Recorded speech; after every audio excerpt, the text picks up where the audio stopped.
Hey everybody, you are watching and listening to the We Are RIZIN podcast. This is your host, Andrew Benjamin. I've got a panel of experts today who will be part of the Soccer Kick Awards 2024, or as Jay Wolf likes to say, Grounded Kick Awards. So Yes. But yes, Jay Wolf, Jay Christian Gary from Focus Fights. Jay Wolf, how you doing? Excellent, brother. Thank you for having me on, and I'm glad that I finally got my video and everything working. So, I can't wait to do these awards with you. The Grounded Kick Award, 2024 RIZIN Grounded Kick Awards. I love it. Let's go. How you doing, Jay Krish? I'm doing all right, Andrew. I just got through doing my first interview of 2024, not realizing that we still had to do not my first interview of 2025. Stupid me for saying that, but not realizing that we still had the Soccer Kick Awards to do. Yes, I'm still calling them Soccer Kick Awards, Jacob. But still, though, I'm just as excited as y'all are to go through the best and worst of what happened with this great, beautiful, superior rule set promotion for 2024. Who's the interview with? The interview was with an independent professional wrestler by the name of Will Allday, WILLALLDAY. Okay, cool. I never heard of him, but I'm definitely looking forward to that. I like hearing from independent wrestlers and seeing where their careers go. Of course. I'll have it uploaded by the end of this week, but that's enough about that for now. I want to also say thank you to King Silo. He made a nice little PDF document of awards, considerations, and all that stuff, which we'll go through as well. But before we do that, overall thoughts on RIZIN 2024. Jay Wolf, you stayed up to watch almost every show live, so I will start with you first. I absolutely love it. I want more events. I mean, we didn't get that many events this year, and another thing, I want more fights, more superior rule set. No, overall thoughts of RIZIN 2024. Oh, it was awesome. It was awesome. We're coming out of the pandemic era. More international fighters are finally coming back. And we had a sensational collaboration this year with multiple different organizations, BKFC, Bare Knuckle, all this K1, King K1 Rise, all this good stuff. So I think they had a great 2024. I mean, it was kind of, it was supposed to be even better. Your boy, Dummy Don Davis, the fumbler, as I like to call him, fumbled the New Year's Eve, a collaboration mega event that was supposed to happen. So it was supposed to be even better than what it was. But, I mean, overall, I thought it was a fantastic 2024. We got some superior rule set finishes, some superior rule set action, but I want more. I want more for 2025. And I think we're off to a good start with, I don't know if you saw the announcements for RIZIN 50, but they're really good. We got at least 10 superior rule set bouts and then a bunch of other kick bouts. So it's over around about 15 plus bouts, which is exactly what I wanted. And we've got a bunch of international fighters. So it looks like they're keeping up this momentum from 2024, growing into 2025. So just really looking forward to it. And 2024 was absolutely awesome. It was sensational. They just keep getting better and better. I mean, I know, Drew, you like to say it goes, 2019 was like their peak year, right? And then the pandemic hit, and then they had to, survive the pandemic basically, and now they're back from it. I think. Jay Grish? Oh, well, for 2024, you had 107 fights with this promotion. Almost not a single one of them was boring. But still, though, when it comes down to that, I just wish they had more landmark shows. I mean, yeah, I understand.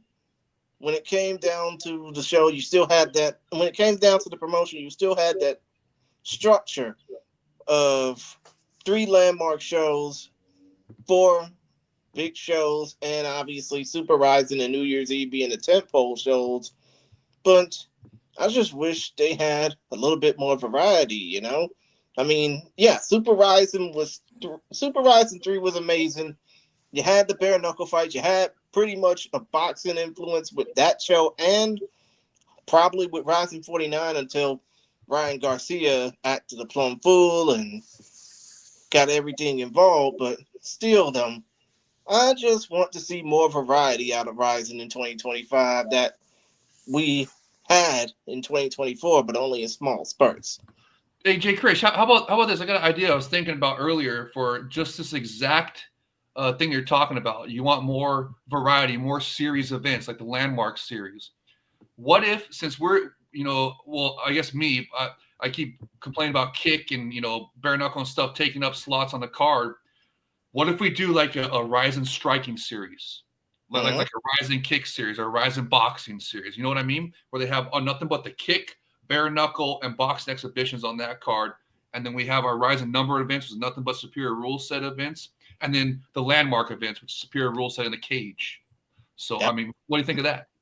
That would be fun, but wouldn't that take away from things like Dynamic Glove and, Matchroom Japan and Taken Promotions and all that? Well, I just want to just say, I don't think that's RIZIN's wheelhouse. They kind of don't do just like only MMA, only kickboxing. I don't think that's something that they would try. There's no point in doing like kickboxing or whatever when you have other promotions that just a striking series, not just kickboxing, but a striking. Even striking, no, that's what I'm saying. But that's what I'm saying. Even striking series, I don't think that's something that they're kind of like.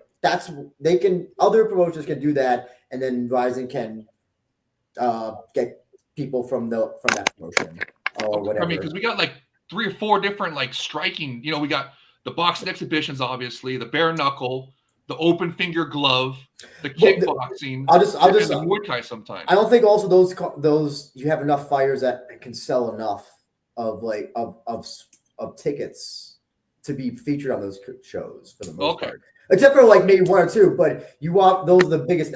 Like say if you want Ampo to do a boxing match, you're gonna have him on a Super RIZIN card or a New Year's Eve show. You ain't gonna have him on 10 fights down. They're all Nagoya regional kickboxers. So you don't think that the Anpo Garcia or like just theoretically the hypotheticals about those boxing exhibitions, you don't think those would be good enough to headline its own RIZIN striking series? No, they would.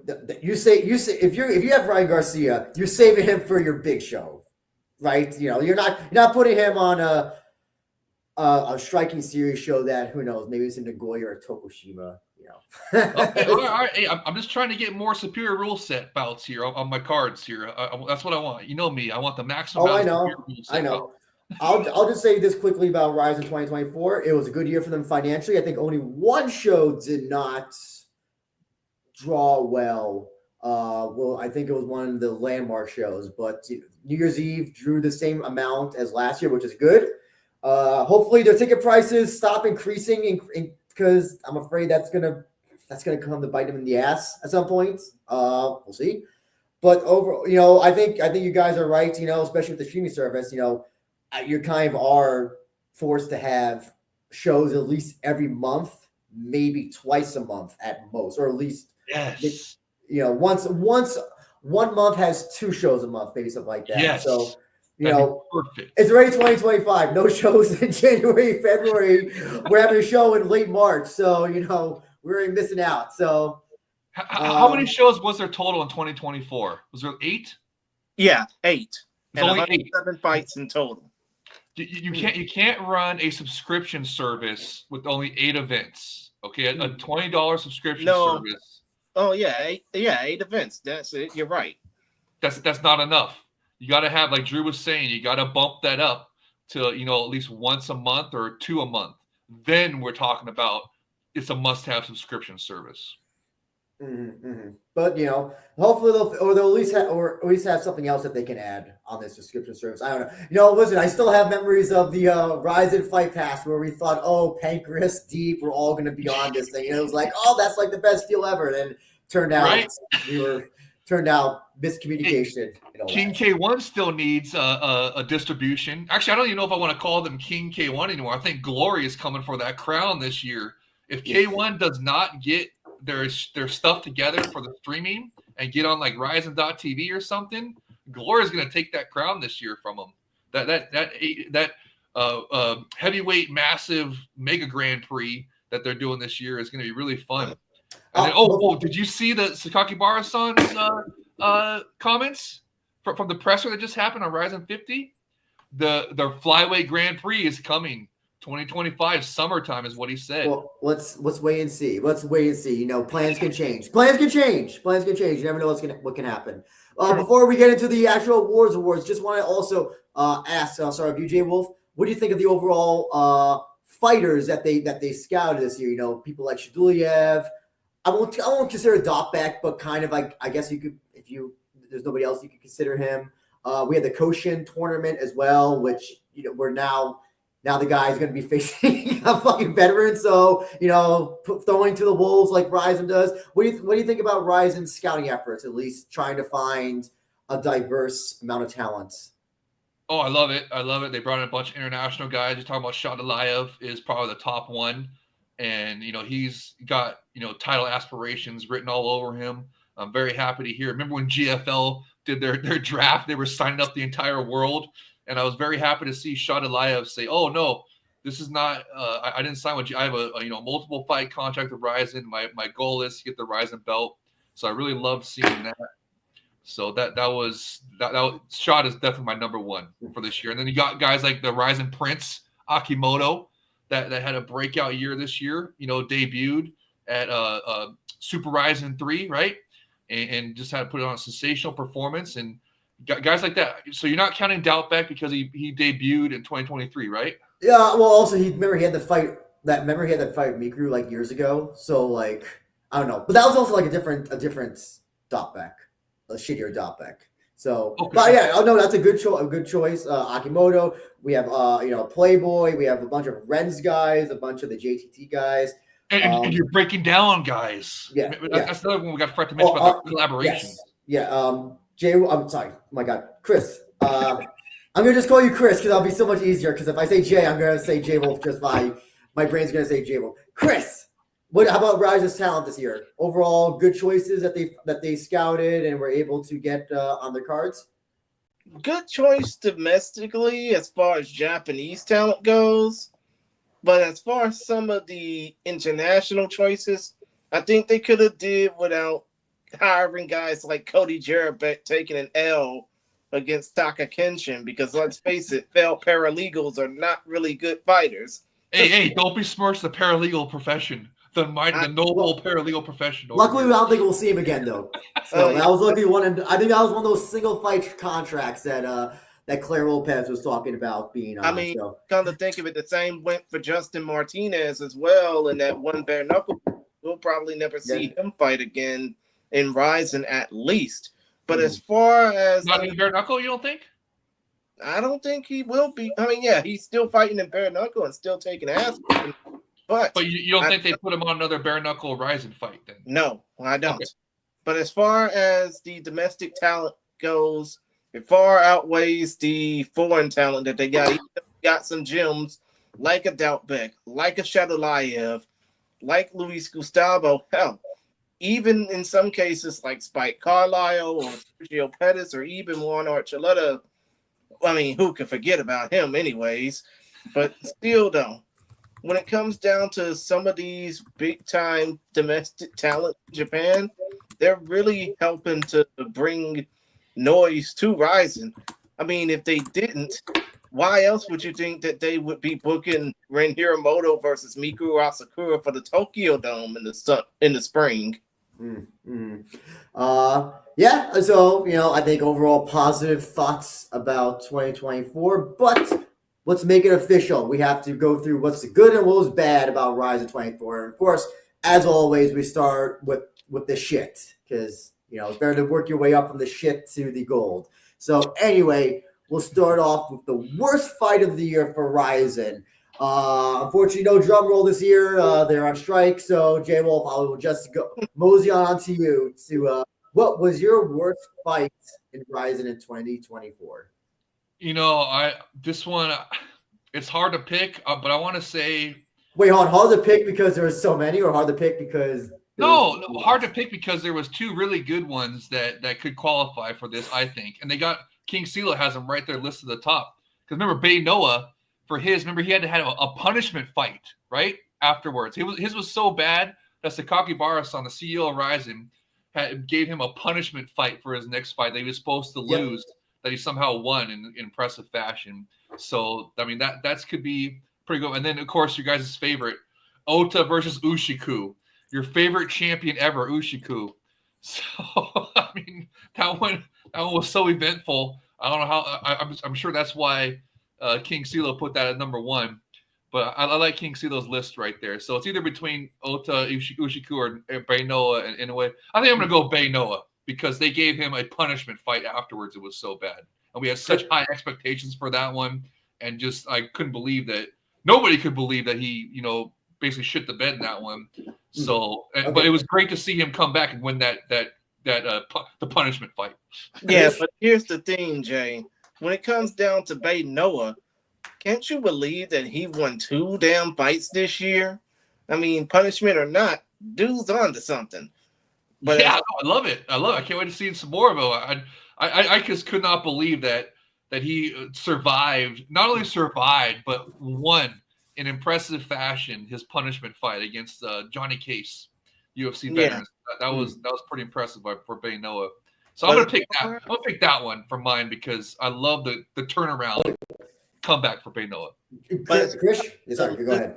That King CeeLo has, which one is the worst fight of the 5? I would have to say that the worst fight of the 5 probably is Umeno versus Full Swing because they were both a little bit winded after their fight at RIZIN 47. Wouldn't you agree?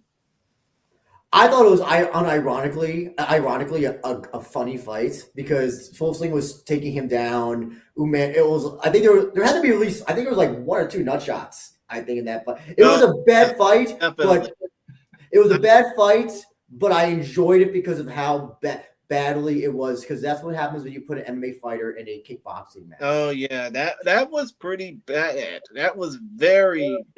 Just don't want to put 2 green as goose shit type of fighters in the same ring together and expect them to put on an amazing fight. It's just what you can't do. Now, if I was putting a fight on this list that wasn't on there, I would definitely pick Cody Jerabek versus Taka Kenshin, but that's just me.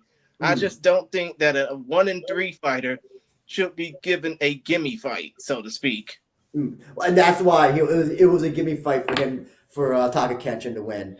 But Andrew, what's your worst fight of the year out of these 5? So I tried watching Bay Noah. So all these fights I remember to some degree, but I was like, maybe was Bay Noah in a way that bad? And I tried to watch it on replay on the RIZIN YouTube channel. I couldn't get through it. I couldn't get through it once it says 20 minutes or whatever on the thing on the YouTube runtime, but it feels like it's 2 hours because they both got the red card, the yellow card for lack of action. They were just staring at each other for 3 rounds. And especially because I think in real time we thought there would be a KO in that fight from these 2 guys who are known for knockouts.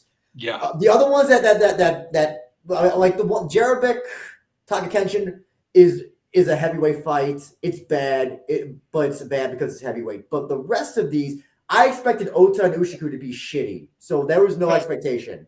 But yeah, in a way, Bay Noah should have been good, but it was not, and it was fucking terrible. And somehow Bay Noah is won 2 fights this year. He won that one. I don't even remember how he even won that fight. By decision. By decision. Anyway, now that we're done with the shit, here's an interesting one that King CeeLo asked, put in his thing. Best promotional partner. So, we see RIZIN always having, working with different organizations. J-Wolf, I'm curious to know who would you say is based on their own event quality plus support of RIZIN? Who was your 2024? Man, this was such a hard pick because it was obviously going to be Bellator, right, or PFL until Dummy Don Davis fumbled that. So now it was like, I mean. Well, technically, they did do some with Bellator. They did do some with Bellator. Yachi came over and Ota came over, but I know it wasn't enough. If Dummy Don Davis wouldn't have fumbled New Year's Eve, then that would have won outright. It would have been awesome again. But he did. So now I got to pick. It's between like bare knuckle. I love the bare knuckle collaboration. I thought that was fantastic. I love what bare knuckle is doing. I love the King K1 collaboration. Also, with Rise, got a knockout, obviously, and but man, I kind of want to pick Road FC. I'm just loving, and plus we're coming up on RIZIN Korea this year, right? So I mean, to me, honestly, it's between Road and bare knuckle, and I think, man, I know you're gonna pick deep. I know you're gonna pick deep, so I'm not gonna pick deep. I'm gonna pick either Road or bare knuckle, man. No, man, you know what? I want to say bare knuckle, especially for JBF and all them in the RIZIN Discord, but man, I'd really enjoyed seeing those Korean fighters, so I want to say Road. I'm going to say Road. I'm picking Road. Also, there's also breaking down. There's breaking down as well. Oh, that's right, breaking down. Gosh, there's no logo on there. Yeah, no. Unfortunately, you can only fit so many logos on there. But so if you want to say breaking down, you're more than welcome to. No, I'm sure that's going to be your pick. I'm going to pick Road. Road with honorable mention for bare knuckle as the top runner-up. Okay, Chris. Well, I would probably say in this case, I would say bare knuckle FC and shoot boxing. I mean, obviously, bare knuckle FC reached out to RIZIN, had some fights on the Super RIZIN 3 card. They were amazing from top to bottom, even though really you had two. Even though you also had the RIZIN 47 collaboration, Tatsuki Shinotsuka versus Justin Martinez, in which Shinotsuka not only got the guy out in devastating fashion, but also got a fight booking because of it that ended up being canceled because the other guy didn't make it. But I would also say shoot boxing because there was recently on one of their cards a RIZIN promoted bout on the shoot boxing card. I mean, I think it was, tell me if I'm wrong about this, Andrew. Was it Rikuto Shirakawa versus somebody on that card? It was a guy making his MMA debut. I don't know if it was a shoot boxer or turned MMA fighter, but yes, you're right about Shirakawa. Shirakawa lost by armbar. I mean, come to think of it, that would probably lead to more RIZIN fights and, well, actually to more RIZIN shoot boxing collaboration. And hopefully, if RIZIN plays their cards right with both bare knuckle FC and shoot boxing, it will lead to more Japanese fans being caught up about the world of bare knuckle boxing and more global fans being caught up about the world of shoot boxing. At least I hope. Yeah. So J Wolf, you are wrong. I didn't pick deep or breaking down. Really? I picked bare knuckle. Oh, I picked nice. Because I like the fact that that RIZIN actually put one of their MMA fighters, Takaki Soya, in a bare knuckle match. I'm not counting Dodson because Dodson is to me that was a collaboration fighter. You would say that. Yeah. So I'm glad that they put one of their fighters and they were, and I'll kind of include Shinosuka, but it looked like it was going to be an interesting thing. We didn't have anything for New Year's. I'm hoping 2025. That's a relationship that they hopefully explore and do a lot more with. I think there's a lot of interesting fights and a lot of, you put certain fighters in that environment like a Hagiwara, maybe a Hiroaki Suzuki. I think they can excel at that. If they're not doing so good at MMA. So Deep's always going to be a RIZIN, and the talent for Deep will either be really shitty or really good, no in between. So, and breaking down, kind of the same thing as well. Well, hey, I think we should give a real good shout out to Breaking Down because they contributed a lot of fighters this year, a lot more than the previous. Both good and bad. Right, exactly. And if you notice, a lot of them that they contributed were popular with the crowd. It seemed like, right? Mm-hmm. So, I mean, I'm not going to sit there and say that the Breaking Down guys are ticket sellers or whatever, but I mean, it was definitely one of the. Well, that's the thing. They are ticket sellers. That's the thing that sucks. They are. That's the thing that sucks is that the shitty ones are the ticket sellers. The shittier they are, the more ticket sellers they appear to be for whatever reason. I can't explain it. Hey, I want to count Dotson for BKFC because he was a. Sorry, J Wolf, go ahead. Oh, wait. I mean, Chris. looking at this next slide that you just brought us over to, best crossover fight between promotions. Can we disqualify Ryan Garcia versus Rukia Ampo? What's that one doing up there? That was just put there for lulls. Plus, it was advertised, but the whole idea. So And why is Jose Torres there? Well, because he's brave. He's brave. Yeah, but Crossover yeah. it means interpromotional. So But he's not still signed with Brave. He's signed with RIZIN. No, he signed Brave. Oh, did you see my interview Brave? with him, J Wolf? He says that Brave that he is a signed fighter with Brave. Every interview I missed that part. I missed that. That's why. The entire time, I think they even used I think they used the photo is even from like Brave. I think they even say like So he copyright. He just signed a one-off. It wasn't like a multiple fight. No. Oh, that's dude. Doesn't mean he can't come back, He wants to come back. That doesn't mean he can't come back. Anyway, J-Wolf, okay. The point of this category is fighters who are signed to another promotion who fought a RIZIN contracted fighter. So not only just these, not counting Garcia Ampo, but like Yachi versus Barnawi, Ota versus the Italian guy that he murked. So fights like that. Also say, Andrew, the two Korean fighters, Ji Young Yang versus Social Kim and Road FC, right? Yes, because that's my pick. Interesting. Okay. There was more than just Ji Young Yang and Soo Cho Kim. Yeah. But I don't know if Kim's a RIZIN fighter and a Road FC fighter. That's a weird. He was the road champion, remember? And he was competing in their tournament and stuff. So then, okay. Well, then let's get to your choice. Who is your cross promotional fight, crossover fight winner, J Wolf? Oh, I'm gonna go Road FC and either Ji Young Yang or the fight itself. Oh, you mean?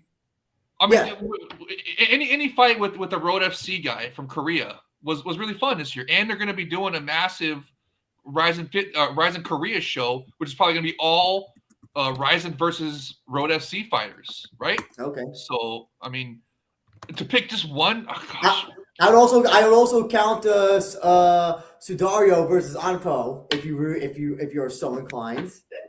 Oh Lord. No, I want to definitely pick a Road FC fighter. I'm either going to go with Ji Young Yang or Soo Cho Kim. Okay. And I don't know. It's tough to pick. I just want to go Soo Cho Kim, just because I feel like he had a little bit more notable fights in RIZIN. Even though they're having a saga themselves right now in Road FC, right? I don't know if you remember that. Their first fight, I think it's been changed over to a no contest because of accidental headbutt. So unfortunately, What if the rematch at RIZIN Korea? Well, that'd be great. No, listen, that's fuck. If I'm RIZIN, I try to sneak that shit in there. Maybe Road FC won't notice. So but yeah. So okay, that's a good choice. Chris, your favorite crossover fight? Well, I mean, I know that y'all saying that it has to be a RIZIN contracted guy versus a guy from another promotion. I mean, how about Kyoji Horiguchi versus Shaka Zulu? That's fair. He's EFC. So yeah, I think is he EFC champion still? I mean, yeah, he is still the EFC worldwide lightweight champion and bantamweight champion. Yeah. But yeah, when I seen that fight at RIZIN 49 between Horiguchi and Zulu, I was in amazement of that fight even happening because, yeah, Zulu had a damn good showing against Joe Arai in that first fight he had with RIZIN. But this second fight he had with Horiguchi definitely catapulted him into superstardom, even though he lost, of course. He definitely took Horiguchi to the limit and tried his damnedest not to get knocked out. Mm-hmm. So that's why I think that the Zulu Horiguchi fight, was my favorite crossover fight of the year, and I hope it'll lead to more EFC guys or more guys who aren't Zach Zane or Dylan West or Boyd Allen to come over from South Africa to RIZIN. You've actually just reminded me that Zulu's probably the most successful South African fighter that they've ever gotten in RIZIN. Yep. For everybody else. My pick, Listen, I was going bonkers during this fight. Cena versus Anpo. Oh my god. K1 versus RIZIN kick. Oh, sorry, not kickboxing, boxing. Oh man, I love this fight. I hope that Ampo just becomes a giant killer. I can just see him fight. If he just fights big people throughout the rest of his RIZIN career, forget the Kimura fight. Do this shit. I But loved here's it. the So much thing, fun. Andrew. Do you want to turn Ampo into a serious competitor, or do you want to turn him into a freak show fighter? Unfortunately, all the serious competitors, well, I don't know if that Kimura fight's going to happen. I don't know who the Ren fight. Maybe you could do, but highly unlikely. But I just man, you know what? Just people have been saying also that Verizon has been having a lack of freak show fights. This is maybe at least a nice in between where you have high level freak show fighting almost. Since Ampo is really good. Oh my god.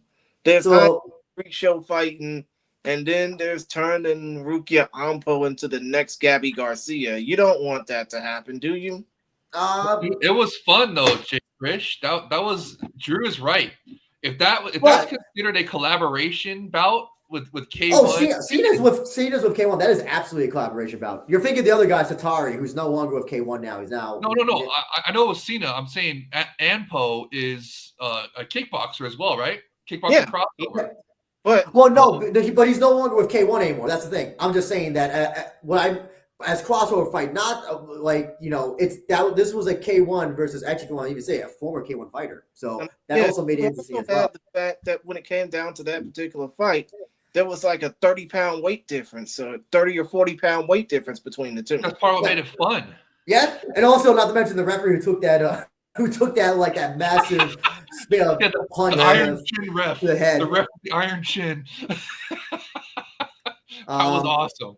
Before we go on to the next question, the next topic, excuse me, I have a question for Falling Star. I'll start with you, Jay Wolf. Do you think it's time for RIZIN to do an IPO and go public to compete with the UFC, or is that many years down the line?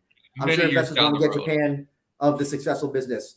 Many years down the road, bro. I mean, they're not only having 8 events so far. They only have 4 or 5 divisions. They don't even have a full, they don't have heavyweights or light heavyweights or anything above lightweight. So it's a long time till we get to an IPO and go public to compete with the UFC. Chris, your thoughts?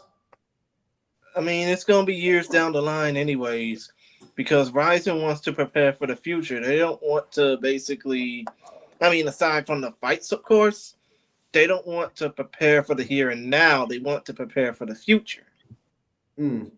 I hope never, because when you become public, things change, and usually things don't change for good, I have found. At least in America. Is that what happened to One Championship? When they pushed out of their rule set, did they go public? No, they didn't. No. I'm talking about that was just shocking pushing out to the sponsors then. Because apart from the fact that there could be rule changes, then you're a slave to investors. You're a slave to all people who own stock. No longer is it about the product anymore. You start, So I hope an IPO never. Not even if it's only in Japan. It better be private, because then they can do their own shit and not have to worry about everybody else. Yeah, and if they do, they have to make a stipend to keep the rules. No rule changes. That would be the death of any rule change would be a regressive rule change, not like a rule change like adding like headbutts or whatever. Yeah. I'm talking about like taking away like stomps or something. If you take away rules. Yeah. Thank you for the question, Falling Star. We're gonna move on. Best poster of the year. We had a whole slew of posters that you can see here. Bunch of great posters. It was hard to choose, but Jay Wolf, I am interested to hear yours. I have a feeling I know which one it will be, but I still want to hear it. It's that 12/31, the New Year's Eve one, the RIZIN Decade one that has the Saitama Super Arena on top, and then the Roman Colosseum, ancient Colosseum on the bottom. I just think that one is really well done, and I really like that one. So that's my pick for 100%. Gotcha. Chris? Oh my God, I'm really not that much of a poster guy, because I do think they're all beautiful. But if I did, I would say the one with the cage and moon background. What was that? Nice. And Mark. No, I forgot. No, I'm sorry. I'm laughing because we were joking because that was Karamov's return fight, and we're like, oh, what was it? Abden, I think said, oh, it's very appropriate, being that he just got out of jail. And it's the fence. The fence. He's in the fence. I just remember that. Right. So that was RIZIN Landmark 10, right? Yes. Yeah. Yeah. Well, that was my favorite fight poster of the year as far as, fight posters go, if I really gave a shit. And But what is that building in there called, Jay Chris? It's not a pagoda, is it? I would think that is That's the arena, I think, right? I mean, it's not Nagoya International Exhibition Hall. It looked more like a castle, to be honest. Oh, it's Nagoya Castle. Oh, yes, you're right. You're right. That is Nagoya Castle. Mm-hmm. What was your favorite poster of the year, Andrew? I love the Rising Bangaichi poster. The one with the first portion, of RIZIN 49. I don't know. I love Western stuff, and and the whole Wanted Dead or Alive thing was really cool. Mm-hmm. I don't think RIZIN's done that aesthetic before, or that theme. So it was also kind of cool to just see something really new, and it fits the personality of those fighters on the card. Especially Ren, Mikuru, that crew. So I kind of like that. I think it fit. I think it looks good. It fits the aesthetic, and it catches the eye, in my opinion. True. Very. And I would love to hang that poster in my wall if I ever can get that. Oh my God, the RIZIN entrance of the year from King CeeLo. Yes. So entrance walk out of the year. J Wolf, did you have one? They didn't. They seemed like they were, going backward. They didn't really have that much pageantry this year, right? So I mean, because Yama normally has, his dancing Vegas showgirl style, with the girls walking out and everything. He didn't get that this year, did he? He didn't have one this year. So I mean, he had the rappers come out, and he also had the one where he held the picture of his father. I think that was for his second fight in RIZIN, I believe. Yeah, but I'm talking about it was a bare knuckle fight that he had that happen. I'm talking about the when he walks out the RIZIN with the Vegas showgirls, the big old elaborate, the one that got the pop from the crowd. I think it was RIZIN 42. I never heard a crowd give a pop on a walkout before like that. It was crazy. So, I mean, since there's no Yama walkout this year, man, I think I'm gonna go with you know what? I'm going with Sakuraba Jr. Saku Jr. I thought it was really great to hear Lenny Legend make an actual Sakuraba announcement again for RIZIN. It just, the nostalgia overload on that fight, that was great. So I'm picking that one. I'm picking Saku Jr. and Lenny Legend announced Sakuraba again. And I'm picking Sakuraba Jr.'s entrance as well, mimicking his dad, because of the fact that not only did you have the full Lenny Hart experience of her announcing somebody with the last name of Sakuraba again, but you also had, if you listen to the English language call from the great Michael Schiavello and Damian Beatdown Brown, I mean, you heard Michael talk about lineage. You heard Michael talk about the fact that you had so many father-son duos, not just in fight sports, but in sports in general, who either had their best way to be better than their dad or tried and failed to get out of the shadows of their dads.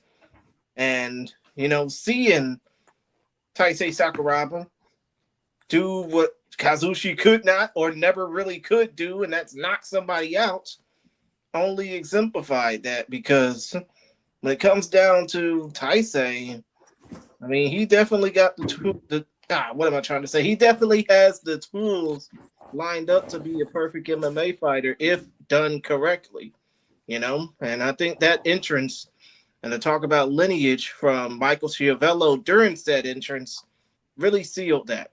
Andrew, what say you out of these four? Well, I picked Shinsuke coming out with the rap crew from RIZIN Bangaichi. I think I think Jay Wolf had a good point. that they're really and I think we're seeing that a lot less now. Even with Yaman, the entrances are becoming less and less memorable. So, Yeah, but what's up with that? I don't get I don't it. know. I don't know. That's an interesting point. But Shinsuke is still continuing the big entrances with the singers and the dancers and all that, male dancers in this case.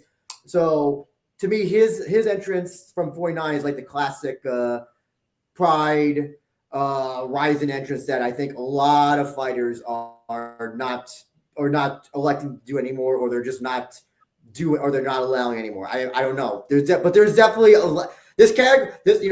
I don't know if there will be a category that ever gets put to rest, but this one might if there's nothing going on for this year. So hopefully not. The thing, Andrew, and I've jotted down a lot of these entrance themes over the course of the last year, maybe 3 years. Actually, you brought up a good point. We might have to just do entrance themes, not like entrance presentations. I mean, I'm surprised Sarah's not on there. The Sarah entrance. I'm surprised you didn't add that one. Don't even start talking about Yuta Kubo and Sarah. I mean, you know Sarah loves butchering. Well, they would win all the time. But I'm sorry, Chris. Go ahead. What were you gonna say? The point of the matter is, you're probably gonna have to start jotting down entrance themes. I mean, aside from what myself and Mickey _K _MMA do, because some of these fighters probably have some themes that definitely fit them. Obviously, Pacquiao and I Tiger comes to mind for Super RIZIN 3, but some of them just don't fit. And that's what we're probably going to have to do in future years down the line, so to speak. So we're going to move on to J-Wolf's category. Best use of the superior rule set, awesome SRA. It's supposed to be SRE, superior rule set epicness. I thought it was awesomeness. It started off with the acronym SRA. If you Google that, the results are terrible. So I switched to SRE. Okay, well, we'll change it for next year. Okay, but for now, best of the SRA. Again, there wasn't a lot in 2024. It seemed to be. I have my theories why there is becoming less and less, but it's just theories. But just say it. Just say it. Right now. I think that they're telling fighters to not do it anymore. I think so. Why? I have no idea. Oh, yes, you do. Come on, just say it. Just say it. Get it over with. What, that they want to become more like UFC? Yes, that's exactly. They're getting ready to go to UFC to launch, be a launching pad to the UFC, and Kai was just the beginning. Hopefully that's wrong, and and they're not telling them behind the scenes and not do superior rule set. That's like the key, feature that we love about the Epic RIZIN. We call it the beloved superior rule set because it's freaking awesome. So that would just be hopefully that's not true, Drew. Hopefully that theory. Well, let's see. Hopefully, maybe 2025 will break that curse. Hopefully, yes. But J Wolf, what was your best use of the superior rule set in 2025? I love King CeeLo's list right here. He has all the best ones listed. King CeeLo, shout out to you, brother. Did a great, fantastic job on these. And this list is in order of what I was going to pick Satoshi because that one was my favorite because it was, such a because Satoshi obviously is one of the best Brazilian Jiu-Jitsu fighters in the game today, especially lighter weight classes. So it was just an extra shocking, just excitedness to see him win in with TKO, but win with superior rule set and throw some grounded kicks in there and everything. But hey, the one at RIZIN 48, Kiyoma Akimoto, Prince Akimoto, that one was his star-making performance right out the gate with grounded knees. And then Sekizawa, I love that one because with the stomps in there, stomps my favorite. And then the one right here, actually, the Tomizawa versus Kota Miura, I'm really happy he included that one because that was a split second with the knee being down to where it was technically a grounded knee. But that's all. I'm happy they put that one, but I'm going to save that for finish of the year, and I'm going to go with Satoshi Souza because that one was definitely had grounded kicks in it. Even just to clarify, it doesn't have to lead to a finish. It's just use. So, like it says, like RIZIN 48, where Izawa and counter because Oscar were trading up kicks and stomps. didn't lead to a finish, but like just the use of it. Oh, okay, I see. So yeah, I'm still going Souza. I'm still going Souza Okay. because he's a Brazilian Jiu-Jitsu fighter, and that was extremely exciting to see. Just and it was a main event, carried the card, right? Just it was a lot of fun. I'll pick a Souza, and I love KC's list here because I got Akimoto, Prince Akimoto, a strong runner-up with that fantastic we ground. gotta go to Chris now. Chris, your favorite use of the SRA/E. Well, I mean, you, J. Wolf said it right on the head. You weren't gonna pick Roberto Satoshi de Souza, so I'm gonna pick him instead.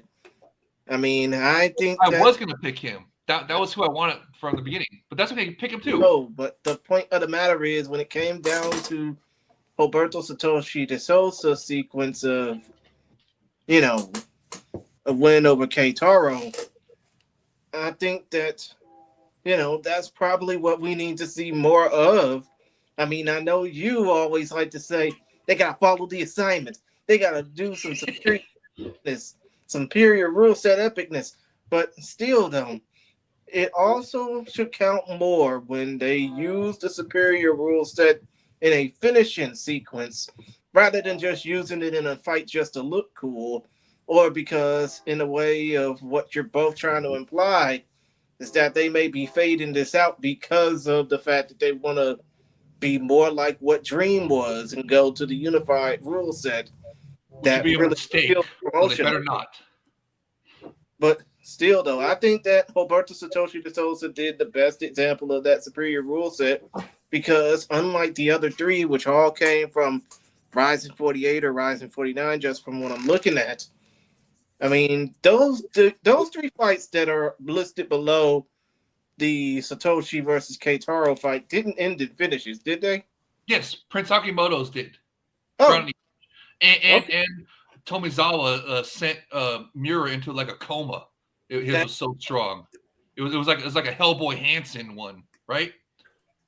But yeah, of course. But we do also have to give an honorable mention to Kana Asakura having that epic last fight be a firefight with Seika Izawa, even though it wasn't for the title, for the women's super atomweight title, because that was probably the best fight Seika Izawa would get all year.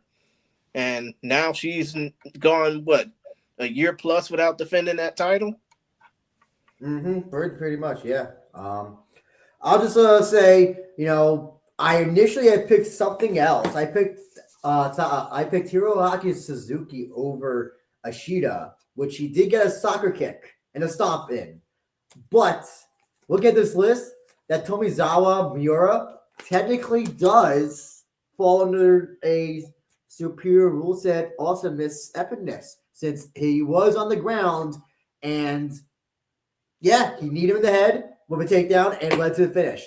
So I'm changing my pick from that to that. RIZIN 49, Daichi Tomizawa making Kota Miura run into his ground knee and becoming a. I like the one that you said. The one that you said was cool too. Yeah, but now that I think about this one actually it resulted in the finish. So I'm giving that a little bit more points.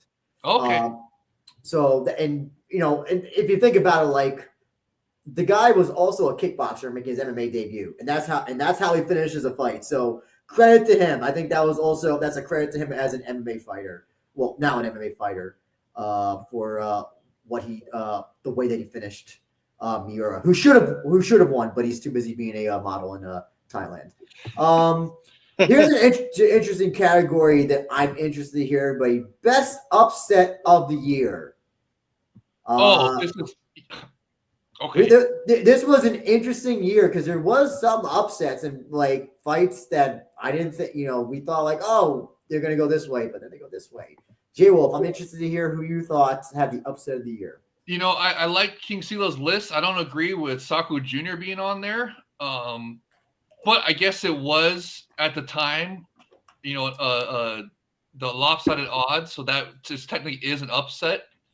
But I think the guy was making his debut, taking on a veteran MMA fighter. So yeah, I guess right. Never mind. I take that back. It's okay to count that one, King Silo, but I'm not going to pick that one. I like the Bay Noah versus Johnny Case one. I thought that was, nobody in their right mind thought that Beno was going to be, because it was supposed to be a punishment fight. Remember, that was the punishment fight. So everybody and their brother was thinking that Beno was going to lose that one. So I think that one's probably going to take it the crown. But also, what about Cena and Anpo? Does that not count? Because Anpo was like 30 pounds light, lighter than Cena.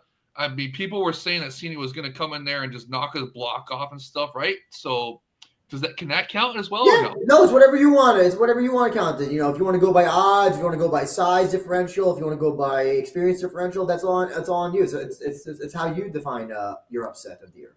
Okay, you know what? For this list right here, for King Silo's list, I'm picking Beno versus Case. Oh, you got the pick kid from King Seals. These are just suggestions or what he picked. Okay, then I want to pick Cena Anpo. I was really impressed. I love that fight. It was really probably the best freak show fight we've had in a long time, and it was Anpo winning that. Nobody thought he was going to win that. Everybody thought that Cena was going to win him because he was so much heavier, so much bigger, and Anpo put on a really good performance. It made it into like a competitive freak show fight. It was cool. It was really cool, really fun. Mm-hmm. That was probably, Drew, like you were saying, that was probably one of the most fun that we've had in a long time for a freak show bout. So I'm definitely picking that one. Oh, Chris, you're upset of the year, sir. Well, off of King Silo's list, I think I'll pick Imanari over Majima, especially considering the fact that Imanari, older competitor, still looking to prove that he got one more left in the tank. He made Majima tap out to an armbar, and we all know Majima was very well versed in submissions, as is Imanari, of course, even though he's in that damned, I'm not going to say the name of the promotion, ain't got no time for that. But still, though, the other upset of the year, from my point of view, it would have to go in the heavyweight division. It would have to be Przemysław Kowalczyk against Mikio Ueda, because Ueda, I think he was a favorite coming into this fight domestically in Japan, but nobody knew what Przemysław Kowalczyk would have in store. And, shout out to Daniel Dzubecki. I'm pretty sure he had his pick be Kowalczyk before that fight even happened at RIZIN 47. So, I think Kowalczyk, if given the opportunity, maybe he should prove once again why RIZIN should be a big place for heavyweights, just off of that win over one of Japan's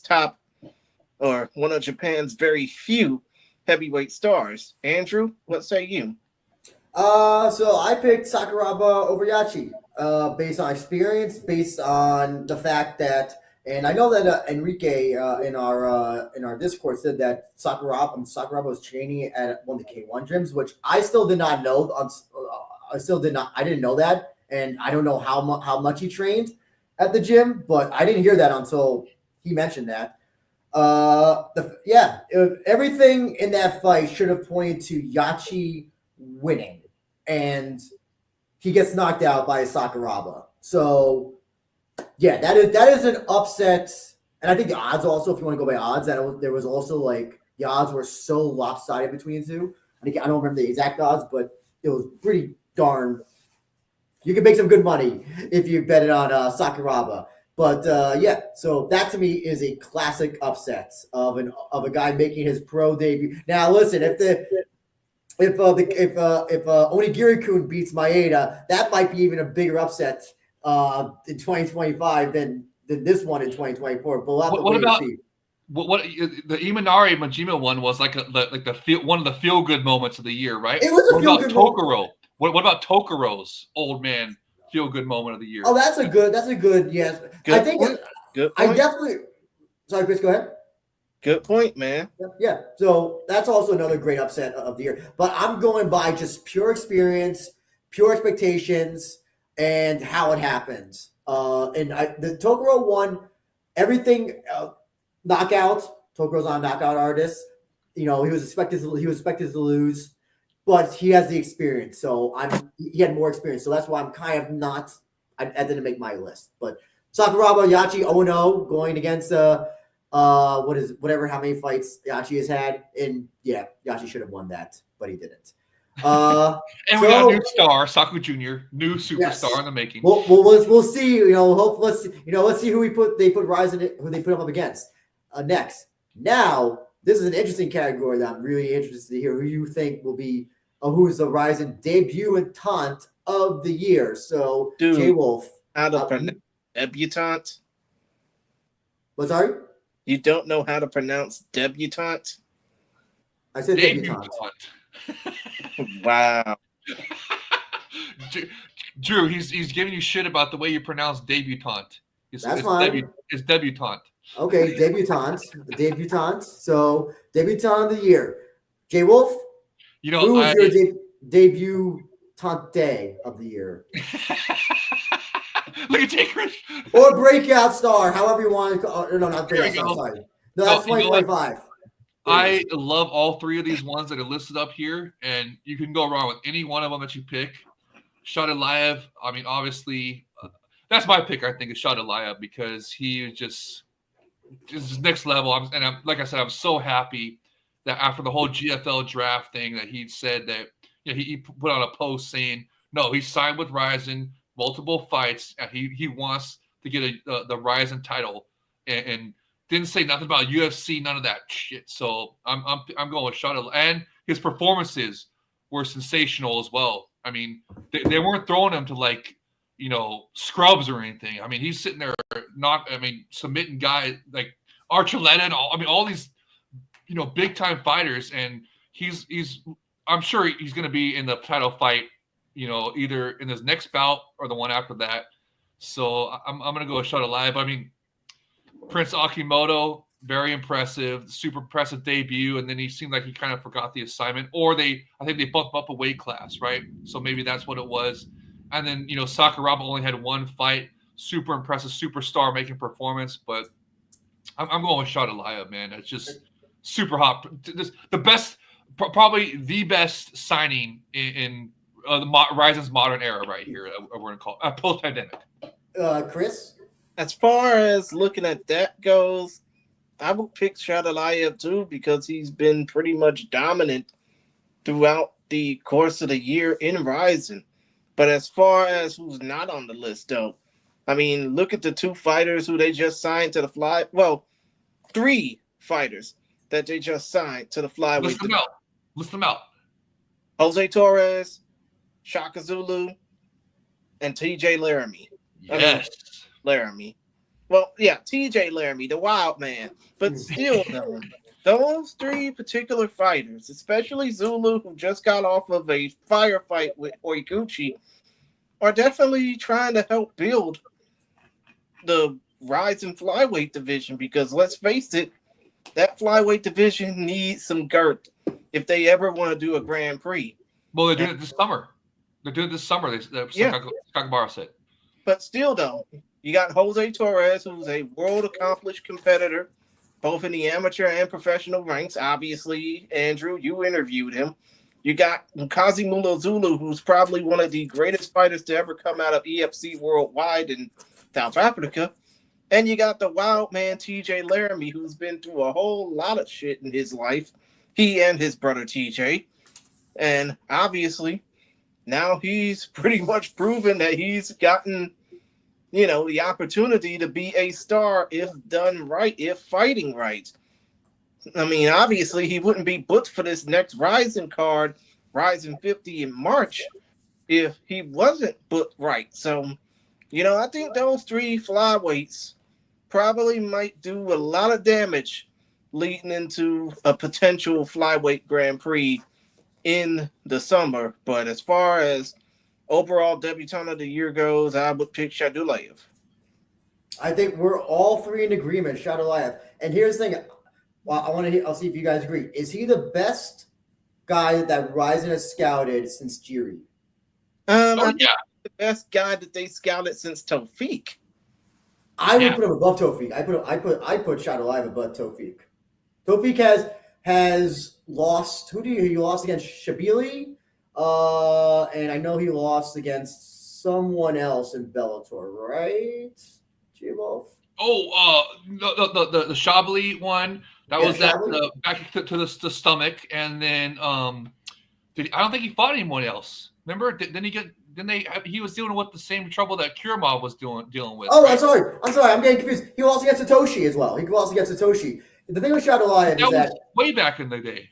yeah, but here's the thing. Shadowlive has, like you said, 3 fights this in 2024, all against high level guys, and he finished all of them.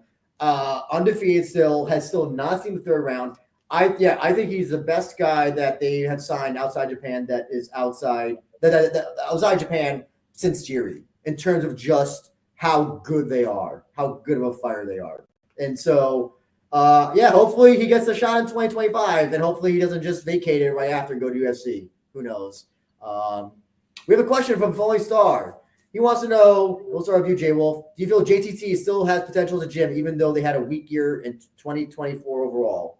Yeah. I mean, don't they still? Who's the top guys that are there still? I mean, Kai and Mikuru. Yeah, but Kai, he don't count no more. He's in the UFC. Okay. So I guess Akimoto. Yeah, there you go. Let's see. Izawa is technically with them. They list her as JTT, so she's technically there. What about Shinryu? No, I don't think he's technically JTT. See, the problem is that a lot of guys train at JTT, but they're not affiliated with JTT. Oh, okay. Well, hey, Akimoto's a good one anyways. I think he's going to have a nice 2025. That might be his breakout year is 2025. So, yeah, the answer Fallen Star, yes. Jay Chris? Well, I mean, when it comes down to Japan top team, we haven't seen – I mean, I wouldn't say we haven't seen much from them in RIZIN to even offer an opinion about how they do. I mean, how they will do. But, if we see more of their stars end up becoming household names in RIZIN, then I think we might have a shot at seeing that they will definitely have a more successful year in 2025 than they had in 2024. Listen, as long as Mikuru and Kai are connected, the gym will always have potential. Once those two leave, then I don't know. It could be like the Black Zillions, where the gym kind of just falls apart. I think. Only you would remember the Black Zillions. Yes or no? Yes or no to this from Falling Star. He predicts that Barr will try to get Tyson Fury to fight in RIZIN this year. Oh no. Do you agree with the prediction? Absolutely not. Too much money to be spent on that. Yeah. No more boxing, you guys. I want more. I thought you won the boxing, J Wolf. I thought you were so hyped to see Ryan Garcia come and Pacquiao and Floyd Mayweather. No, when they're spending money on that instead of signing new guys, Thank you, J Wolf. I'm so glad you've come around. Sorry, Chris, what were you gonna say? But here's the thing, though. There's nobody that they'll be able to get to fight Tyson Fury unless it's dumbass Tina Karimian. I mean, seriously. Mario. Yeah. No. I mean, come to think of it, that fight, I mean, that has a better chance of happening than Ryan Garcia getting out of his Riyadh season contract to fight Rukia Ampo. It's not going to happen. I just want them to stop doing those boxing exhibitions, and they spent enough money on them already. Just sign some more international fighters. They're doing so good already. All these like Jake. Thank you. I'm so glad you finally come around, J Wolf. I mean, here's the thing. That's all I've always been around. That's always been my position. Okay. Just because I'm sorry, guys. We're gonna have to move on, though. We got to move on. All right. Boxing sucks. We're gonna go to submission of the year. Lots of good submissions, I think, in 2024. My pick is gonna probably be very obvious, but I'm interested to hear yours, Jay Wolf's. Oh, okay. It doesn't have to be on the list. If there's something that's not on that list, feel free to pick. It's you. You get to pick what you want. I mean, use this as the only reference. No, to me, it's between Kleber and Archuleta or Shadowlive and Archuleta. I thought those were very, very impressive. I think I'm going to go with Kleber Archuleta just because it was like, I mean, just out of like, it was a exotic submission, just came out of nowhere, like in the middle of a scramble, and just incredible technique by Kleber to get that. So I'm going with Kleber. Damn, Chris? Why do we have to have Archuleta as the submission dummy? Oh, wait. because he basically gave himself up in 2 bad fights for him against 2 highly touted competitors in Koike and Chadolayev. I mean, as far as what's on that list, I would have to say Satoshi Obakarmov. I mean, let's face it, that particular fight ended up with the first official fight rounds of the year in 2025. No, wait, actually, So it doesn't even count then. So it can't count for No, 2024. it counts. No, I discussed it before. It counts for the show started in 2024, so none of that. Chris, go on. Yeah, I was probably thinking of the main event between Koike and Suzuki, but still, though, Souza over Karmov, that submission, that first round submission really set the tone for the rest of the New Year's Eve fight card and really for RIZIN entering 2025 with the main event between Suzuki and Claver. But as far as what's not on the list is concerned, I mean, I would have to say that the submission that I cared about the most in 2024, and I know that you'll probably agree with me, Andrew, Makoto Shinryu submitting Jung-Kyung Lee back at RIZIN 46. I mean, especially considering the fact Makoto fresh off of losing to Kyoji Horiguchi, and he needed a bounce back win, and this arm triangle choke submission win for him was definitely one to bounce back off of. Wouldn't you agree? No, it's a good choice. I picked Koike's some heel hook thing, whatever, on Juan Archuleta. I've watched that submission a dozen times. I'm going to do the Luke Thomas thing. I watched it 49 times. I still don't know how. I'm still not even 100% sure how it even happened, and just how he saw to apply it, and especially because the Bonsai guys are not leg lock guys, so that's even more impressive. And the fact that he did against Archuleta, who I don't think had ever been submitted up until that point. That was the first time he's ever been submitted. That's impressive right. As well. Well, Yes. Did Archuleta make weight for that fight, or was that one of the fights that he made weight? I think he didn't make weight for one of those fights. Okay. So the Chadolayev fight that he didn't make. Oh, okay. Okay, gotcha. But hey, yes. Jay Chris, I want to say to your pick is Souza versus Karamov. So Karamov being the undersized guy, because Souza's a lightweight, Karamov is a featherweight. That normally, that didn't bother you with the size and weight difference a little bit? Not really, because at least Karamov made the weight. Yeah, but he's a featherweight. Yeah, but still, if you can make the weight, you can fight.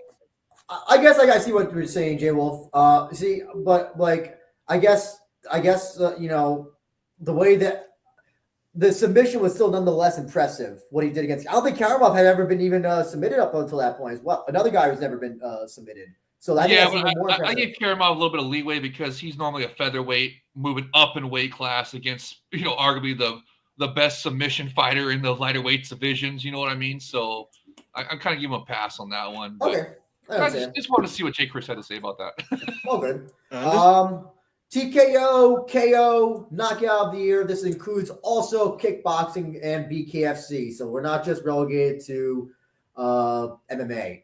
Jay Wolf, what was yours? Here, can you scroll up to the breakout fight of the year, or no, the superior rule set of the year? Tomizawa and Miura, right? Yep.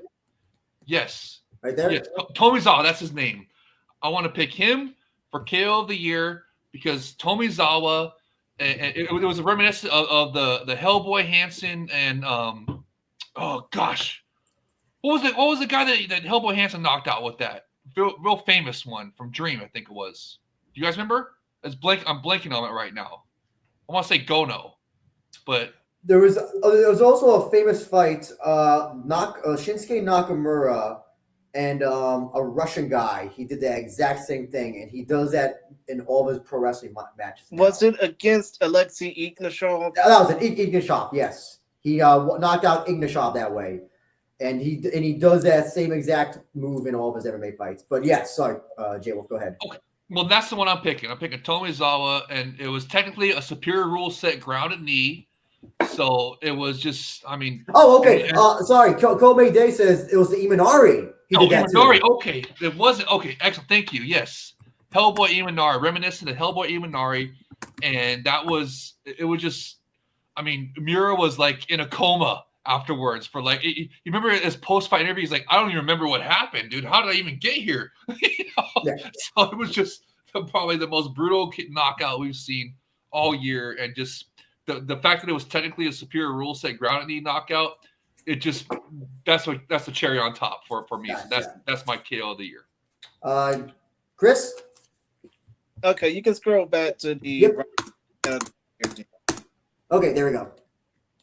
Yeah, when it comes down to Super RIZIN 3, wasn't it a night of knockouts? It pretty much, it was a night of finishes. That's why I love the show. But yeah, it was a night of a lot of knockouts in general. Well, in that case, I will definitely pick one from that list and one off of that card. Hideo Tokoro knocking out Hiroya Kondo. That was definitely a finish worth watching because it had everybody going through the motions. It had everybody basically wondering, is this going to be Tokoro's last fight? Will Tokoro get a finish?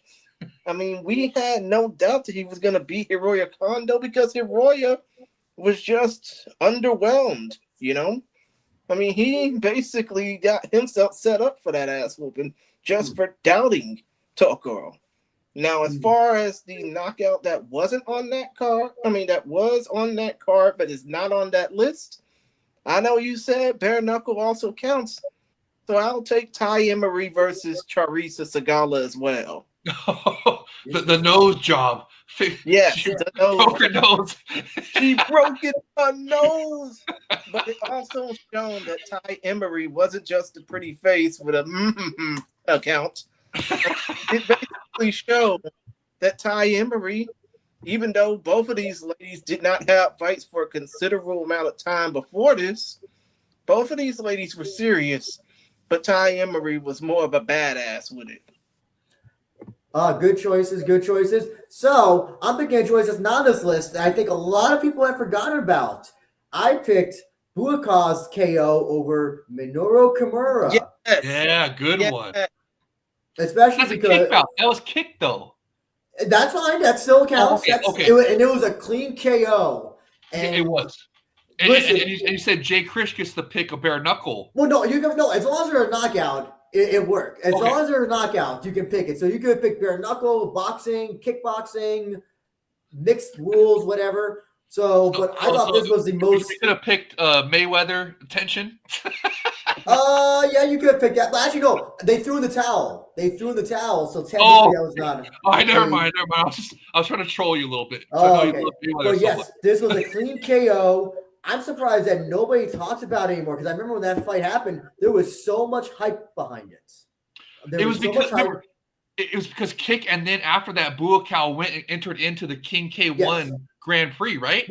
Yeah. Also, it was I don't know if Buakaw, that was the best Buakaw's looked in a long time. It was the first time he also looked like he was. He even said that Kimura was the hardest puncher he's ever fought, and that's coming from this guy who's fought 1,000 people. So. There was always someone we knew someone's gonna get knocked out. We just didn't know who. Turned out it was Glass Cannon Kimura. But I still think it's one of the most impressive clean KOs of RIZIN 2024. Absolutely just one and done. And wasn't the body shot KO too? Wasn't part body shot? He hit the body, and then Kimura kind of defended body. Then he just came in with the right, and then Kimura just went down just like a sack of clothes. Like a sack of potatoes. It was great. It was great. Honorable mention. What about King Edopolo's knockout over Taka Kenshin back then? King Edopolo. I look at also. So my thing is, I always look at also how good the person is, or how. Listen, Taka Kenshin's not good. Like it's simple, and so like him getting knocked out is nothing. Plus, he's been knocked out in all of his other fights, I think. So like that's not impressive at all. Good on King. If King Edopolo King knocks out Kaiju Killer, that's a different story. Okay. So. Let's give an honorable mention to Souza Gustavo because nobody thought that was going to happen as well. Remember, and that was so impressive when that happened that Souza took out the Wanderlei protege. So I just want to give that an honorable mention as well. Okay, that's fine. And the Tokoro, that one with the Imanari one, those are the old man feel good moments of the year, right? So those were great honorable mentions. So great list, King CeeLo. Good job. We're going to be moving on to best event of the year. And so we talked about RIZIN's good 2024, but we have to pick one event that was good, that we enjoyed the most. So Jay Wolf, I will start with you. What was your event 2024? Look at King CeeLo's fantastic list here, man. Look at these notes of all the different fights and stuff for the reason they put. Man, King CeeLo, shout out to you, brother. This is incredible. I'm gonna go with man. For me, honestly, I was thinking about this for a while. It's tough. It's tough to pick between Super RIZIN 3 and the New Year's Eve RIZIN. Those are the two biggest events of the year. Both of them were action-packed completely. And, Super RIZIN 3, man, just gosh, but I loved how RIZIN 49, New Year's Eve, had, 22 fights. Dude, I just absolutely loved it. Kobe J-Wo. Yes, I'm glazing. Heck yeah. I'm glazing the fuck out of the RIZIN events this year. They were sensational. Oh wait, no. It's talking about glazing King CeeLo? Well, whatever. King CeeLo is cool as fuck anyway, so I'll glaze him a little bit. But anyways, for RIZIN event of the year, between Super RIZIN 3 and New Year's Eve, I think for me, man, I don't know. Guys, which one would you pick between Super RIZIN 3 and New Year's Eve? I picked. Sorry, Chris, go ahead. I mean, to be honest, I would pick Super RIZIN 3, especially considering the close fights. I mean, the close finish to decision ratio on that. But as far as my pick for best fight card of the year, I would pick RIZIN 48 because almost every single one of those fights, but 3, were finishes. I picked Super RIZIN 3, apart from the fact that there was a lot of great moments like Tokoro KOing Hiroya, the Catfish Cozy fight of the year, but also the Ampo Pac-Man fight was pretty good, even though I think he said the best boxing exhibition yet. And also Ren versus Mikuru had a great aura. That had a great main event aura behind it. It felt really special. Yeah, I don't want to say. And there were 48,000 fans there in attendance. Made it. I don't want to say Clever Suzuki didn't have the same aura. I was excited for it, but there was Ren versus Mikuru, first time ever. It was kind of like and also it was the last man standing thing, so it had a different. What is it going to go all 5 rounds? How are they going to do it? And then didn't happen. So that's why I picked Super RIZIN 3, in my opinion. And finally, a 5-round fight for that one was scheduled, right? So, but without going to 5 rounds. Fights.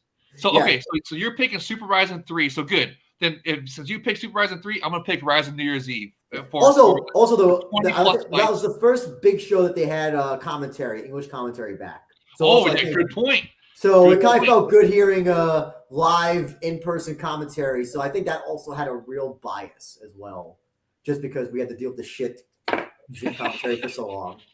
Okay, so you're picking Super RIZIN 3, good. And then Jay Chris, you're picking RIZIN 48. Nice. Yep. So I'm gonna pick RIZIN 49 with the 20+ bouts on it, fight of the year contenders, probably the best freak show fight that we've seen in a long time. So RIZIN New Year's Eve. I loved it. So great picks by everybody and great list by King CeeLo, man. Fantastic again. I'm gonna glaze him some more Cold May Day. How about that? So the other thing, so we're gonna talk about Japanese female fighter of the year, and I think it's fair that it's Japanese female fighter because let's be honest, RIZIN did not have a lot of memorable stuff for women this year. Why is it even a category? There's these 3 fighters on here. That's like the only 3 women fights that RIZIN had all year. Yeah, that's why it's Japanese female fighter of the year. So if you watch Deep or if you watched One or Pancreas or Shuto, you could pick them. I don't know, J Wolf. Did you have anybody to pick for Japanese female fighter of the year? We couldn't pick Reina, so I'll just pick Sika. So see, I would pick Sika, but unfortunately, her competition this year was such dog shit. Like in terms of, it's not counting the Kana fights, but that's like the highest profile women's bout this year was with Kana, right? Yeah. So, Jay Chris, do you have Japanese female fighter of the year? To be honest, that hasn't even came across my mind because, like you said, where's the competition for Seika Izawa? I mean, not everybody watches Shizuka Shion Sugiyama in Pancrase, even though she's the flyweight queen of Pancrase champion. And I don't really watch that damned one championship much, but I do know that Chihiro Sawada is definitely, boosting her own talents up. So I guess for this year, I would basically say undecided. Mm-hmm. Because what about Yuri Shim? What's CJ's favorite girl? She's fine, but she went 0-2 this year or last year. Yeah, Right. but I thought she still, got the win. No, like she I can win. would say undecided because when it comes down to this list, it's leaving a lot left to be talked about. Mm-hmm. So I picked Kana Azakura simply because she left on her last fight on a fucking great note. So, if there was no female fighter of the year, but Kana had the most memorable performance, I think, of any female fighter this year. So that's why I picked her. But yeah, kind of dead cat. This category might be retired. We'll see how 2025 goes, unfortunately. I don't want to have to do that. I don't want to have to do that because there's a lot of great female fighters in Japan that are not going to get their due. Well, what are they going to do next year? This year, they're going to match up Reina and Sika, right? No, who knows? Sika said that she only wants to face foreign talent now, so who the fuck knows? I don't know. There's really no other fight to make besides that, And after that, what if Sika goes to UFC? Should they just shutter the entire women's divisions or what? Yes. Okay. I say yes because it's really bad. It's really there's not a lot of good. They're just not looking for talent outside Japan either. So, and the talent inside Japan is very one note, unfortunately. I hope that won't be the case because there's so many talent just waiting to be discovered. It's just that RIZIN's not giving them the time of day because their stars aren't really aligning. They should collaborate some more, dude. The Combate Global had flyweights. Combate Global is dead. Combate Global is dead. It's not, bro. No, it's not. When they have a show, then they can say they're not dead. But as far as concerned, they're dead. You don't have a show for over a year. Not dead. Invicta's coming up this week, and they got flyweights.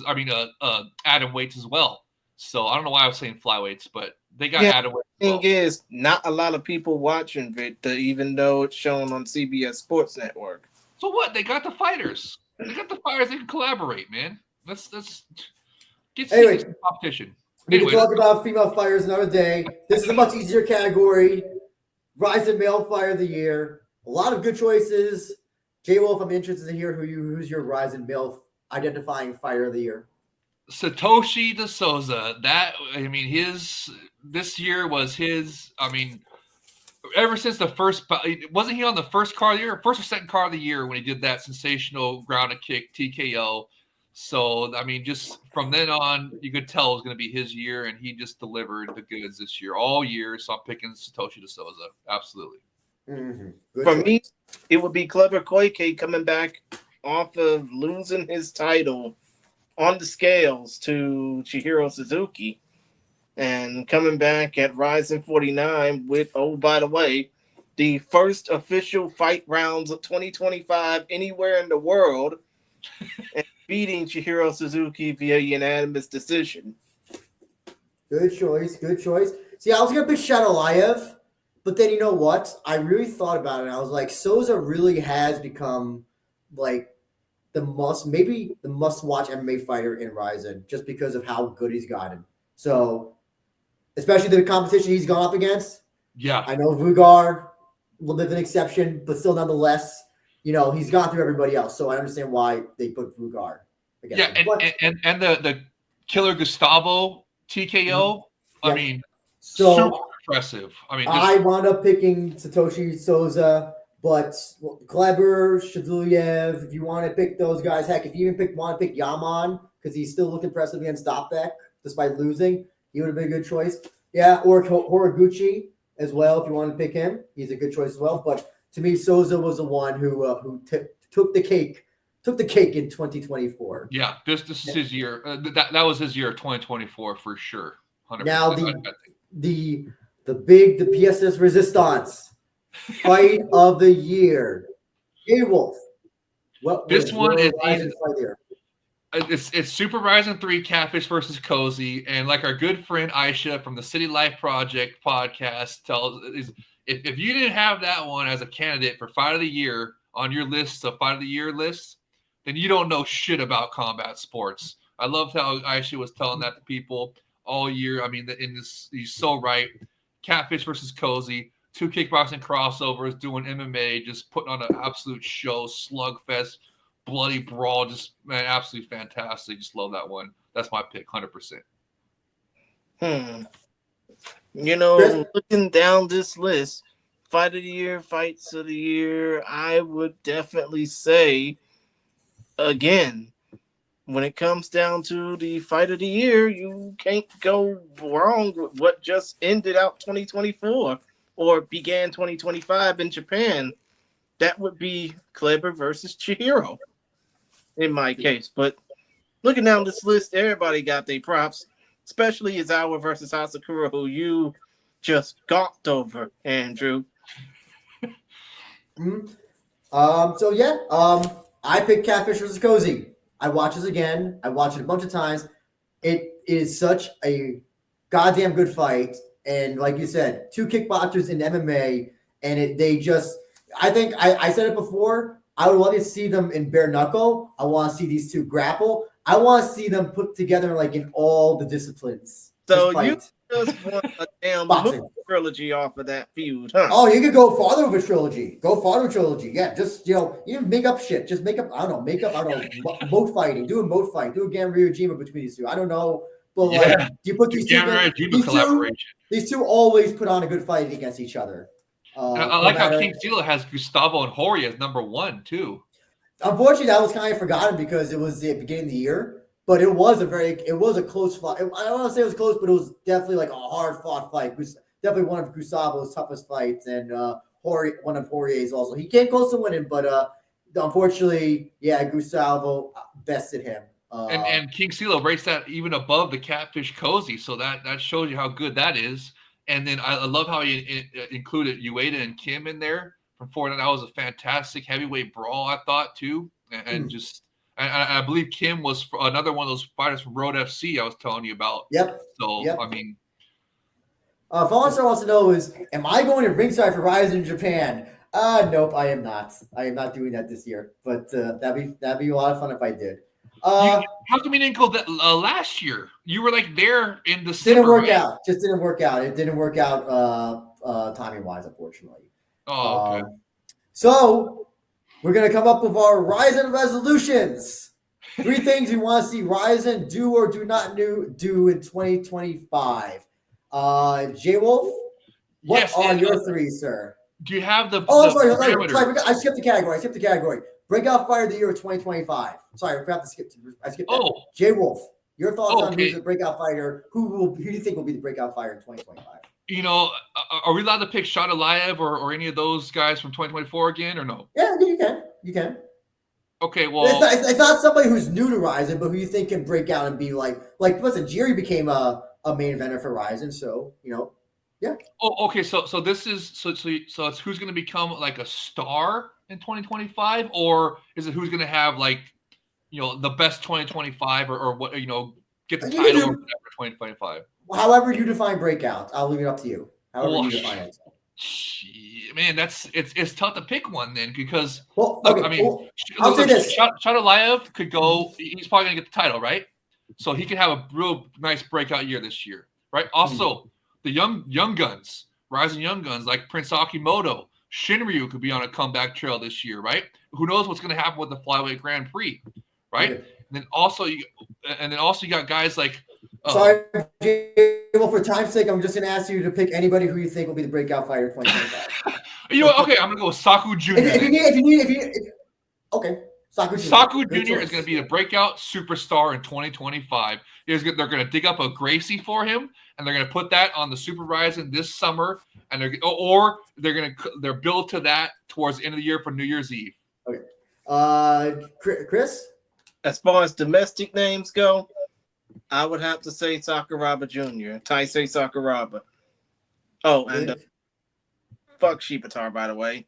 But still, though, as far as international names are concerned, it's either going to be Shadulayev or anybody from outside of Japan that emerges out of a possible flyweight Grand Prix in 2025. Gotcha.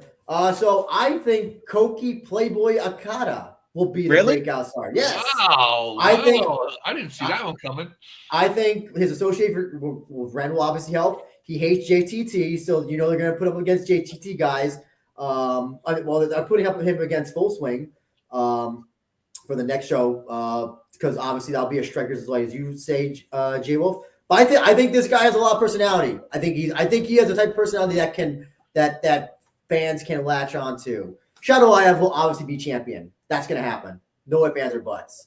But I think Koki is going to be, Playboy is going to be the breakout star. Now, sorry about that. Rise of Resolutions. J-Wolf. Okay, for this one, oh man. So what were the parameters that we could not say again? Well, you got no. Besides English commentary, but not booking more foreigners, not booking guard. These are just things that we always say all the time. So just something like different. So like, if you want to see him sign somebody, if you want to see him go to Cambodia or something, I don't know. Just pick anything. Like what do you think? What do you want to see RIZIN do or do not do in 2025? So does it count if I say I want to see them sign a bunch of these Bellator fighters that are being? Sure, that's fine. That's fine. Okay, sure. okay. So I want them to sign more international fighters, specifically these Bellator fighters that are free agents now, and even more than that, I want more events. I want the subscription to become a viable. Like I want to buy the subscription. You know what I mean? And if they only have 10 or less events a year, I don't want to pay $20 subscription for that. So give me more events. Like you guys were saying, if they can get up to 2 events each month, maybe one ring event, maybe one cage event, if they can get that happening, I'll be the first one to sign up for that subscription right away. And also, I want more bouts on the card. I do not like the 10 or less bouts, and especially if they use up some of those slots for kick or bare knuckle, even though I love the collaboration, I want more bouts. I loved the New Year's Eve collaboration. That's why, it was a collaboration, excuse me. The New Year's Eve mega event with 20 plus bouts. I thought that was absolutely sensational. I absolutely loved it. I would love them. You know me. I want at least to be like the UFC, at least have 14, 15 bouts per card and no more than 2 or 3 kick bouts, right? So I want 10 plus superior rule set bouts on 10 plus events each year to justify subscription. And you want more foreign fighters. And you want those Bellator fighters. Yes. I want those Gotcha. for more than just to win the belt with JBF, the fun belt with JBF. Gotcha. I want international fighters on a superior rule set. Chris? The slide says besides those 3 things, well, 2 of those 3 things, especially not booking Garcia versus Ampo because it's going to get locked down to that Riyadh blood money. I would have my 3 things for RIZIN this year, most definitely, international distribution. They can't just be geo-locked to Japan. They can't just, cater to us here in the States. They got to go global with it. That's why they are. RIZIN TV is global. Yeah, but they have to basically expand their horizon a bit, so to speak. What do you mean? Like add another promotion to the RIZIN.TV, like Drew was saying, like add deep shows or whatever to that. But still, though, they already got an event in South Korea coming up. Why not add more to the itinerary? And such as give sessions.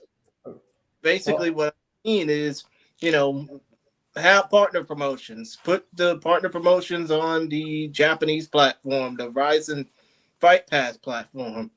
Have RIZIN.TV platform. Yeah. And what regions would you like them to go to besides Korea? Yeah, of course. But the second thing I want to add real quick is, RIZIN needs to think about trying to get themselves more noticed. They can't just be riding the UFC's jock all the damn time. They have to find their own way to get noticed outside of, that international distribution. Especially considering the fact that I'll never forget when Juan Archuleta was on live with Kelly and Mark 2 years ago, people probably were even wondering who this guy and why was he fighting in Japan and blah blah blah. Other than the fact that he was shown on a big time successful television show. So it's got to be make their fighters more noticeable, especially here in this side of the Pacific. And 3, considering the fact that it's RIZIN's 10-year anniversary, they got to go balls out.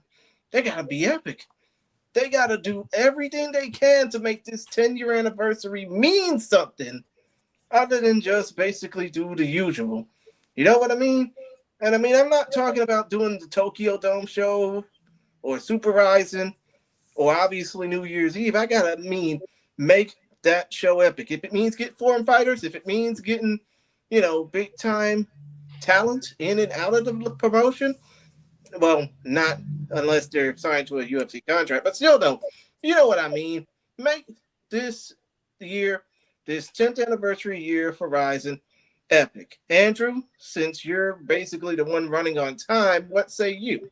Okay, so I want to see them strengthen the BKFC relationship, if that relationship is still around.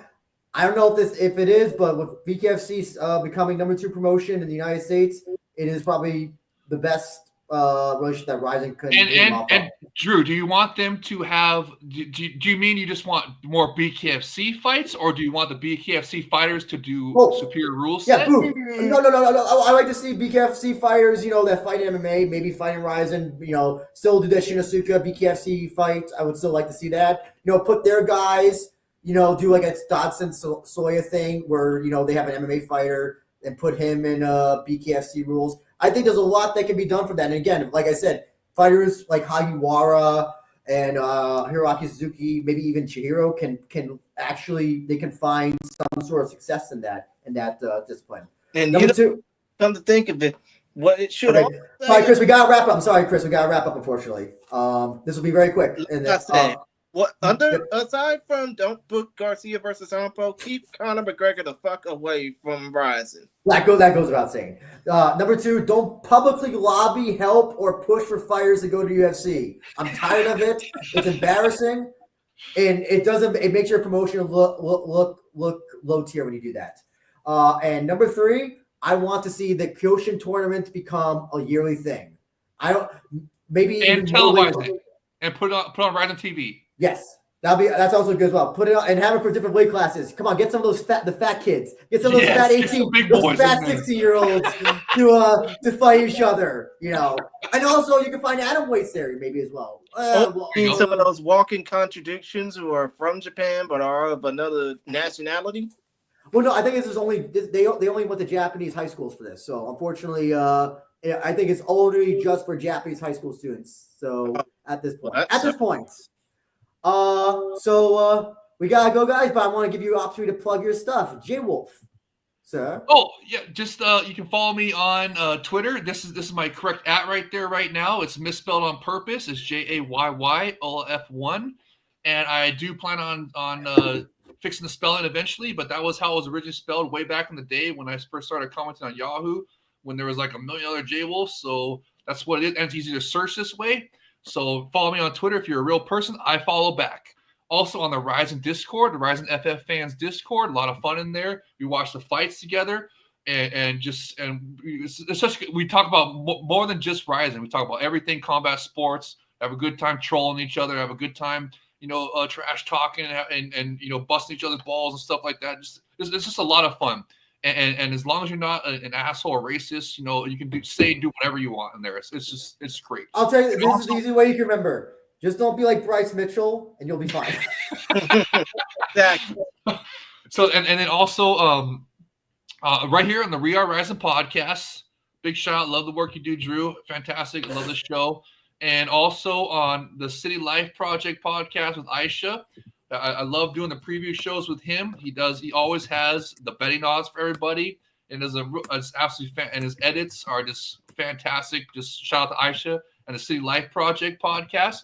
Also, Jay Krish and Focus Fights. And now I finally have my camera situation fixed. Look for me to be appearing on Focus Fights for different shows throughout the year. And I always shout out again right here. The We Are RIZIN podcast. Thank you for having me on. This is Drew. I'd also like to request to come back, for like the big events and stuff. Last year it seemed like it was like the We Are Rising podcast with Mike, because you had Mike on like 20 times. It seemed like last year. Me and Jay Chris were like, wait, what about us? We want to get on the show too. So the We Are Rising podcast. Make sure you smash that like and subscribe button.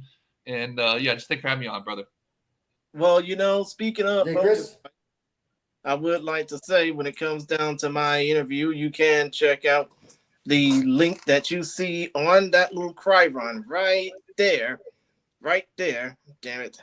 Well, point of the matter is you can see the link on the Chyron that I will be having an interview with an independent professional wrestling star, probably uploaded within the next few days. But as far as the Focus Fights link tree goes, I would also want to add that I will probably be doing more, typing and writing and stuff when it comes down to our new project, which will be the Focus Fights Substack account. So you can go and type into your little URL feed, focusfightsproject.substack.com. It's going to be where you'll find first. It's going to be where you will be able to find the podcast first.